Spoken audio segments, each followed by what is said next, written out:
To the channel. Today I have a very, very special guest, and I'm telling you, everybody, it seems like that I interview is special. Great, great friend of mine, Brian the Mighty Quinn. And they call him Brian, they call him Mighty because of this incredible energy he always has. So, and it's infectious when you play on the field. He knows just by the things that he does, it just really, really motivate the other players on his team to play incredibly. So, Brian, welcome to the program. Thanks, Jacques. Appreciate the introduction. And when I reflect back on the times that we had together playing for the Soccers and winning those championships, I think we were like type of players in respect to, bringing an energy and a different look to all the star players that we played with. And we were kind of like the water carriers, yourself and I, and then we had the stars on the team. But what a fantastic time we had playing. Yeah, man, it sure felt that way sometimes with the work. But let me give you a little bit of background on Brian. Brian is from Belfast, Ireland, and former teammates of mine for I think 5 or 6 years, probably we Yep. played together. Yep. And Brian is currently the head coach of the USD men's team in San Diego, and he's entering his sixth season there. Prior to that, he was an assistant coach for many years there. And Brian played 16 professional seasons. Man, that's incredible. I didn't think about that.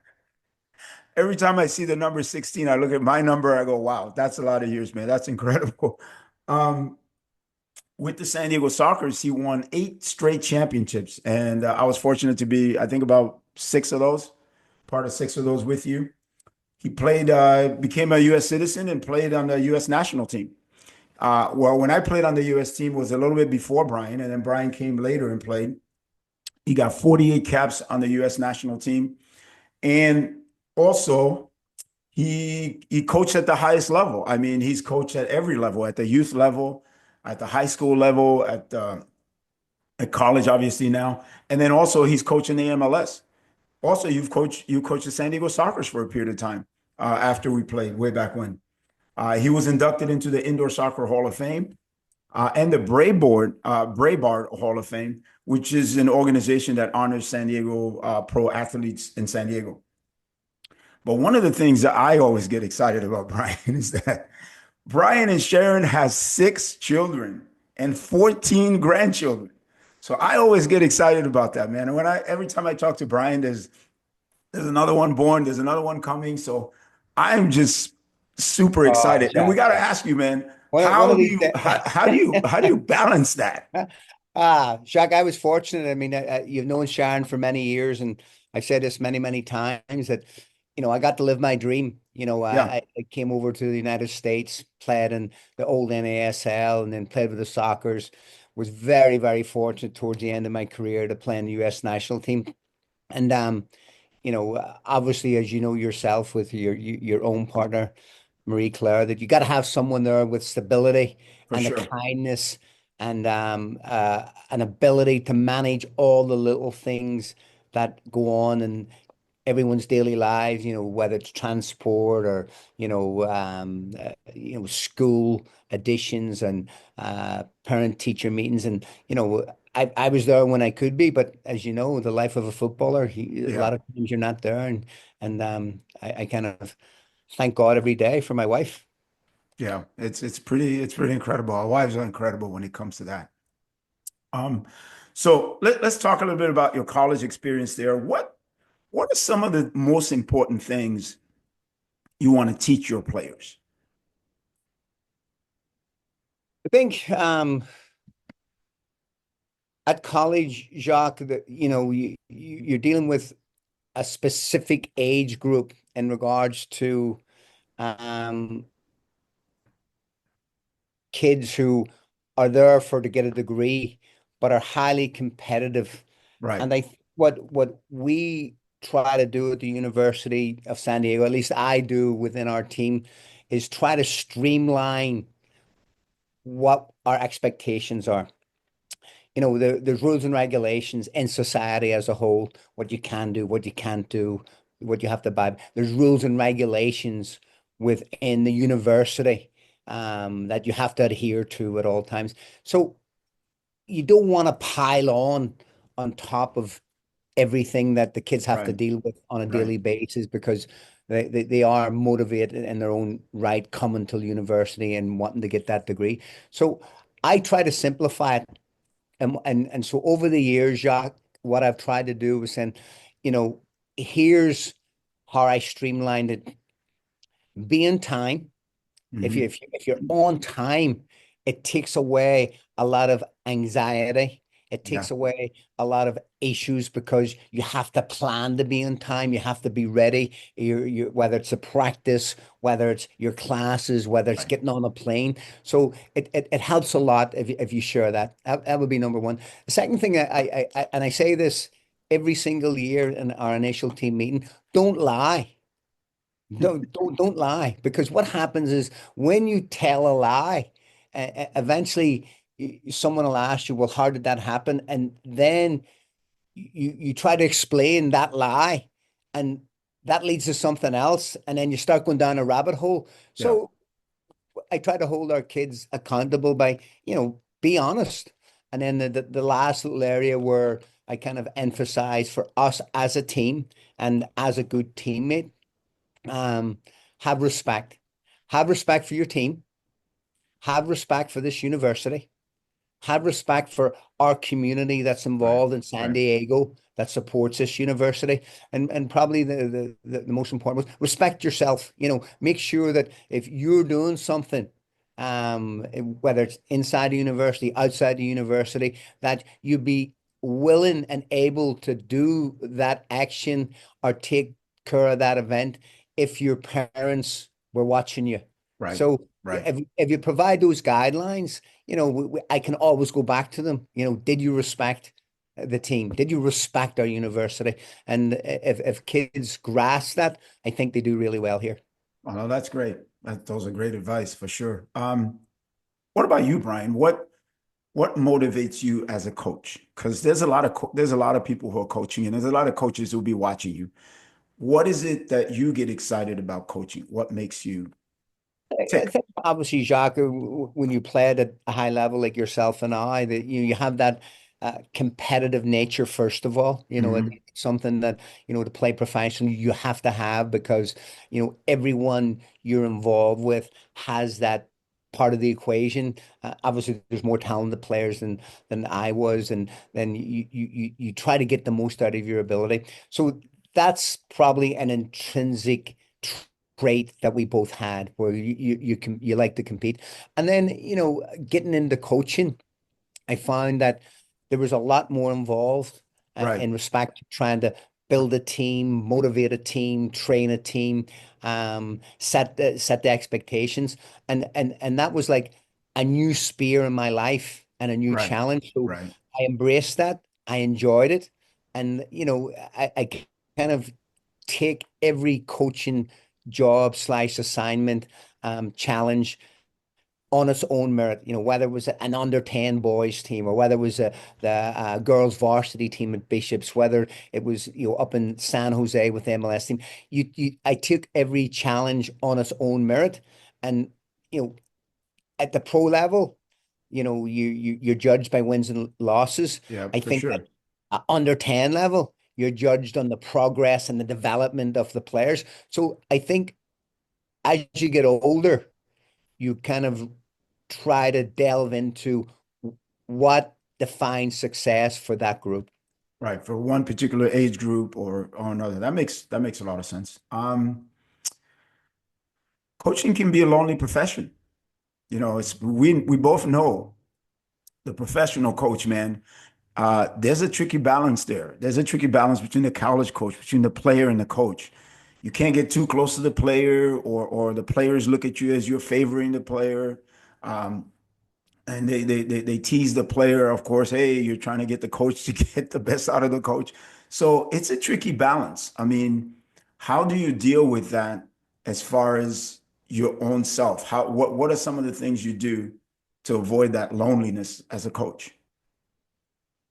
Great question, Jacques. And I think part and parcel of it comes with experience. Right. I think that when you get into those situations where, if you're a younger coach and the players you're coaching, are, not far apart in age, you may have a tendency, you want to try and be their friend, or you want to try and, make everything good on their side. But I think with experience and as you get older, you have to define the roles. And I tell the kids here at the University of San Diego, uh, I'm going to be your best friend after you graduate. Right. Because right now I'm your coach and my responsibility is twofold. One is that you get out of this university after 4 years or however long it takes you with a degree. That's which is the primary goal. And then secondly, that you become a better player when you're here and we win games and challenge for conference championships. Yeah. No, that's good. Um, what are some of the concerns you have? For example, it's so different. I mean, not that much difference in the pros, but in the pros, it's a little bit more leeway. But what are some of the concerns you have for your players besides just playing soccer?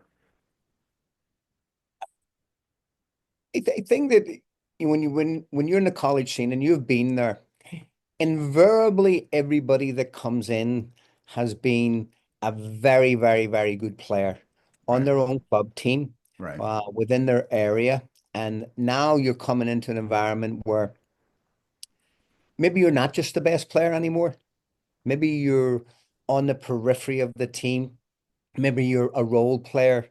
Maybe you need a little bit more time to adjust to the rigors of university life. Right. Maybe you need to take a little bit longer to live on your own and be able to manage your time, which is also a big challenge for a lot of 18-year-olds living away from home. So I think there's a number of factors involved.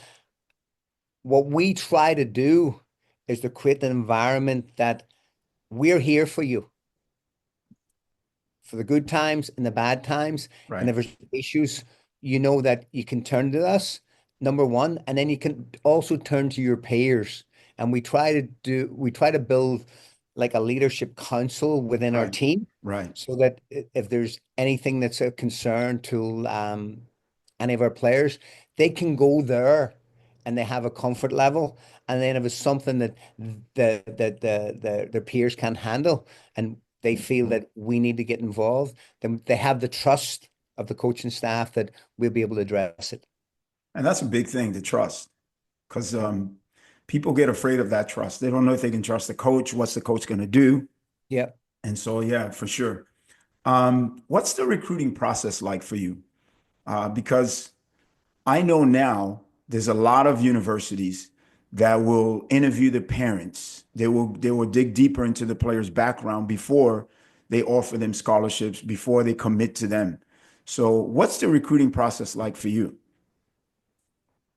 Um, I think it's probably one of the biggest aspects of the job. I think if you Right. get that part of the job done well, Jacques, you're going to have um, players who will enjoy the experience. I think the coaches will enjoy the experience.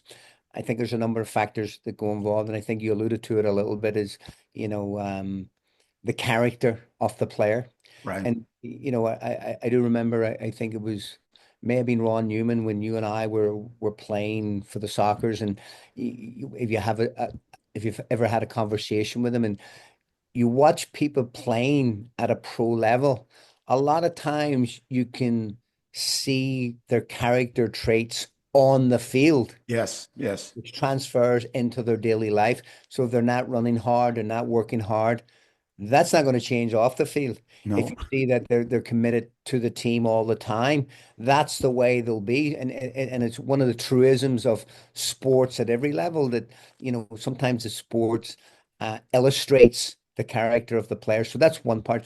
I think that the parents now, Jacques, in society as a whole, um, always want the best for their kids, but maybe not necessarily have all the tools Right. in their arsenal to understand what that takes.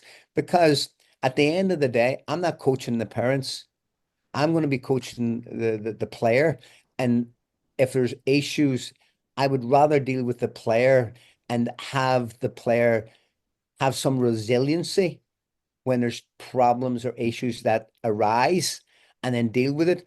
And as opposed to having the parents be their advocate all the time. So I need to build up a relationship with the player coming to university. Sounds good. What's your advice to coaches? We talked a little bit about it earlier. Coaches at the youth level, because right now everybody wants to play soccer at the youth level, at the highest level. Everybody wants to play, whether they're athletic or non-athletic. Every parent wants their kids to get out there. Now, with with all your kids and all the grandchildren, Right. you've been on the sideline of hundreds, probably, Yep. of youth sports, Yep. games, practices. What's your advice to those coaches? Like, what should there be? What should be their approach? I think first of all, Jacques, I've got great admiration for the coaches who step up, whether it's a youth coach in a volunteer position or whether Right, right. it's a talented coach in some of the academy level teams. I mean, I've got great admiration for them because, my first take on it is that if I'm not prepared to do it, then I'm not going to be I'm not going to be the critic to Right, try right. and interfere with what they're doing because if I thought I was that good, then put myself on the line and help out. I do think that there's um important elements dependent on the age group that Correct. need to be taught and implemented. For example, I remember when I'm like 30 years ago when I'm starting with young players, my mantra, and it's the same to this day, is like one kid, one ball. The younger they are, have the ball be the focus. And Right. then I think a lot of times, whether you're doing a dribbling exercise, a shooting exercise, a playing exercise, there's involvement with the ball. I think as the kids mature, um, I think the other aspects are starting to understand, you know, the positions on the field and then the necessary skill set to play those positions. Right. If I don't have a great capacity for endurance, I'm probably not going to be a midfield player. Yeah, that's a big deal, isn't it? You and Yeah, I both know. It's just yeah. like we're the kind of kids that we're the kind of kids that our parents couldn't keep track of a lot of time because we're so busy running around. And sometimes we get the bad brunt of it. People call us bad kids. Hey, slow down, but man, you put them in the midfield, it's a different story. So yeah, for sure. And I think that, and the more kids play, you recognize by watching them what they like to do. Maybe there's kids that are good anticipation and they win the ball and they like the physical aspect and they may become defenders. And then there's kids that can create shots or have a hard shot and score goals and then they Right. become forwards and then you start fitting people in. And then I think as you move up the age groups, you emphasize the importance of teamwork within each team because I do think that soccer football is the ultimate team sport. Yeah. I that we that we do have our star players and every like club team and country that plays in the World Cup, but I think that they all recognize without the other parts of the puzzle, the goalkeeper, the great centre back, the Yeah. leadership qualities from captains, people who are assisting on the goals. I mean, there's so many little elements involved that there's that respect within teams that comes across when teams win, and there's a lot of qualities that go into winning teams that Oh, get for recognized. sure. For sure. Yeah. You got to have a lot of people sacrifice, a lot of people possibly give up some of the things they like to do or used to do something completely different. Yep, Um, Last question. What is your advice to parents? There's a lot of parents out there who want their kids to play in college, yep. to get a college scholarship, to go on at a higher level. Yep. And sometimes the parents, they have 8-year-old kids, 7-year-old kids. Some of them have 12, 13-year-old. What would be your advice? Because you're in the recruiting process, you have a certain things that you do. You identify kids. Um, and I know you go all over the place, right? I know you go to different countries sometimes Yep. to find players. So what would be your advice to parents? I think there's a number of avenues, Jacques, where you have to kind of delve into. I think that as a parent, um, don't try to live your kids' dreams.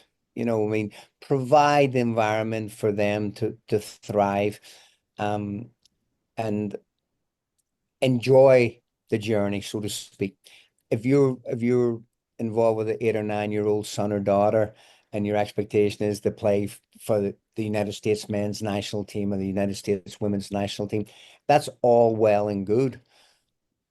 But don't make it your life. I mean, enjoy your child as an 8 year old, a 10 year old, a 12 year old, a 14 year old, outside if they're a great soccer player or not. And enjoy them playing, and enjoy their wins, enjoy their losses. And then um, as they go along that journey, they'll get recognized if they're going to be good enough. And I think at the highest levels in the US, on the boys' side and the girls' side, there's lots and lots of opportunities. I think sometimes what happens is we get caught up in this little conundrum where Yeah. you think, I want to play for UCLA or I want to play for Stanford, and they're top 25 in the men's and women's game in the country or college. And I don't think that should be on your radar because, if you make Stanford, fantastic. But if you don't make Stanford, there's 20 other schools Oh, for like sure. Yeah. Stanford where you can play and enjoy the experience. There's 20 other schools like UCLA where if they don't pick you or you're not the player they want, that if you're still a quality player and playing at a high level, you can find a route to participate in college. And I'll use my own daughter, my youngest daughter, Sinead. She ended up and she loved the game, was kind of an average player, so to speak, but loved to be involved, and ended up walking on a D2 at San Francisco State University, and just loved the experience. No one gave her anything. She went there, she tried out for the team. The coach said, okay, we'll bring you on. And she played sparingly, but the experience of being involved in the team and her love for the game stays with her to this day, where she kind of coaches in youth soccer in San Diego. So I think that's something that we both recognize at our age now. It's a life skill being involved in the game that we can give back. For sure. And a lot of people look at, if you go to a stadium, a lot of people look at the players on the field. But then that's such a small number. Everybody else involved in that stadium is somebody that loves the sport and somebody who's played at a young age, whether it's the doctor, the trainer, Yeah, the yeah, referee, the yeah, fan, the executives, the people who work for the. So there's so many more people out there yeah, than the guy who's on the field, and you never know where the 100%. kids are going to end up. Yeah, 100%, Jacques. And I think one of the beauties about soccer in San Diego is the fact that we have got so many tiers of play. Obviously the youth level, that's number Right. one. We've got like great colleges around here, San Diego State, UCSD, Yeah. Point Loma, San Marcos, ourselves at the University of San Diego. We now have professional women's league Yeah. with the Yeah. Wave. We've got the San Diego Football Club now starting this year in MLS. We got the San Diego Stalkers still playing and doing their thing up in Oceanside at the new Front Wave Arena. We've got unbelievable men's and women's outdoor leagues. We've got over 30s leagues. We've got men's and women's co-ed indoor. I mean, there's an incredible amount of soccer within this community that is played every day and on the weekends. And I think it's such a hotbed for the game in this Yeah. country. For sure. Okay, I said that was the last question, but I forgot one more. Let me give you one more. Um, and this is possible, okay? If you were, if you were, if you were given the reins to go head the national team, the U.S. national men's team, okay? I wouldn't say men's. I'll say just, I'll say in general, not as far as the coach, but as far as an administrator, someone who's on top, someone who make decision.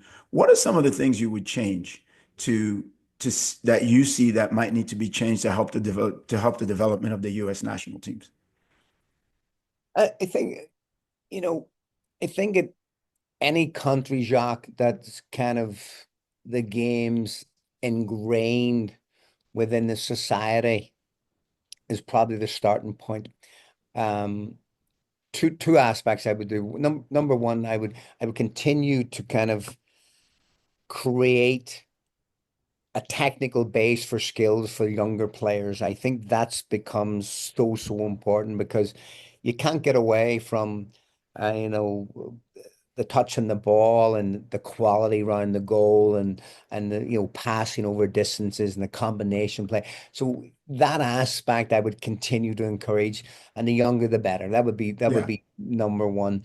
I think the second part of it would and I don't personally have the answers, but I think the people who are involved in the sports psychology field have tools and mechanisms where they can teach resiliency right. to kids when things don't go well, and they Yeah, can problem solve, and they can deal with situations on and off the field that helps them to improve their game. And then I think the other part of it was I like the aspect of kids leading kids.